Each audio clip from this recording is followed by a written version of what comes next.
Maybe I'll just not do it today because I'm going to stop me. I'm turning it sideways. Okay. I don't know. Should I just skip it? All right. This week's parsha, for those who are interested, is Parshas Bamidbar. Now, it's very important to make a distinguish between Bamidbar, which means desert, and dessert. The way I learned it in school is dessert is with double S because you want twice as much. That's sweet. All right, so it's sweet. So here I'm giving you the way to remember. Here is a dessert. That's double, and this parsha is always read before Shavuos. It's because it happens in the midbar, and it's with the acceptance of the Torah, but it's also to remind you that don't have your double desserts. Now the difference between desert and dessert is very simple. There was the dessert, as we saw, but we keep it very low because it's Mount Sinai, Har Sinai, and then of course this is the desert. We go right here, and we're doing our visual aid right here for all of you who have to see it. This is the desert. This is the desert. It's sandy, it's barren, it's open, and this is what we have to become. We become this because that's why Hashem chose to give us the Torah in the desert. Why is that? Because you have to be humble to accept it. There is a king, a parable, and he wants to go to a new city, and he wants to become the king there and propagate new laws and set new rules, but of course the city is well established, and they don't want to change that much. So instead, he goes to a city that's open, new, unformed, and they're much more willing to accept him. The same way Hashem had to give us the Torah in the desert, a desolate place where it's able to penetrate our hearts. And that's why we read it on Shavuos.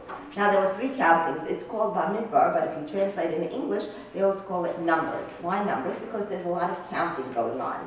There were 3 countings that took place. The first one was right after Mitzrayim. The second one was right after Chet HaEgel, and this is the third one. However, this occurs a year and a half after, a year and a few months, 2 months after we left Mitzrayim. Why is that? First of all, the 3 countings are different. The first one, Hashem counted us because he wanted to see who survived, who was able to survive the crucible, the purification process of Mitzrayim. The second counting was when we were in Chet HaEgel, how many were able to survive the concept of wealth and also the idols and all the challenges. And the third counting were much more refined. Who's going to be receptive to the Shekhinah? Who will be able to be part of the Shekhinah and part of the Mishkan? Now, the reason it was done a year and 2 months later is because they had to set up around the Mishkan. How do you remember? Do you remember your kids in a car? Like who's sitting in the front, who's sitting in the back, who's sitting where, who goes first, who goes second, waiting online? We wanted to avoid that whole thing. When it's done for a higher purpose, when they realized that all the different shvatim that they were doing it for the Mishkan, for the higher purpose, for the Shekhinah, they acted like a mensch. As a matter of fact, Moshe was worried, but Hashem said, don't worry. They already know the formation. It was the same formation that happened with Yaakov's coffin. They knew which way to carry. 3 on this side, 3 in the north, south, west, and east. And they were able to do it.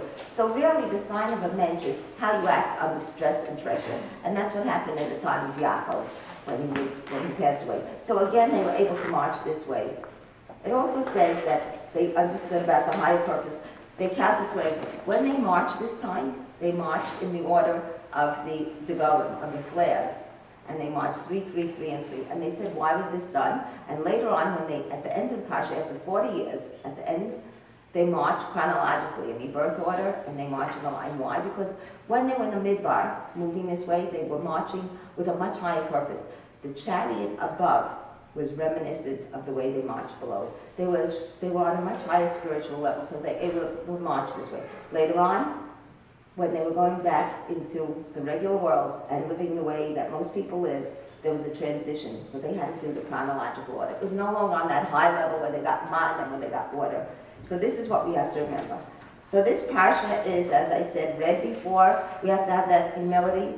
Every person counts. It was very special to have Moshe count each one of the people, to know you all count. And that's part of it. We all count. Remember, to be humble is not to forget who you are, it's only to appreciate what you are. And they counted the babies, the Levium, starting on the 30 days. And why on the 30 days? Because it's never too early to start with your children. Education, inspiration. And again, Moshe was called the father because the teachers, our teachers, being a teacher to your children, to other people, makes you the parent, so obviously I'm the parent of all of you. It's a very awesome responsibility. And remember, don't mix up Shekhinah and the sense of being open and receptive to the Torah, Shavuos, and your dessert. Have double desserts, have double Torah, and make yourself receptive and welcome. Thank you.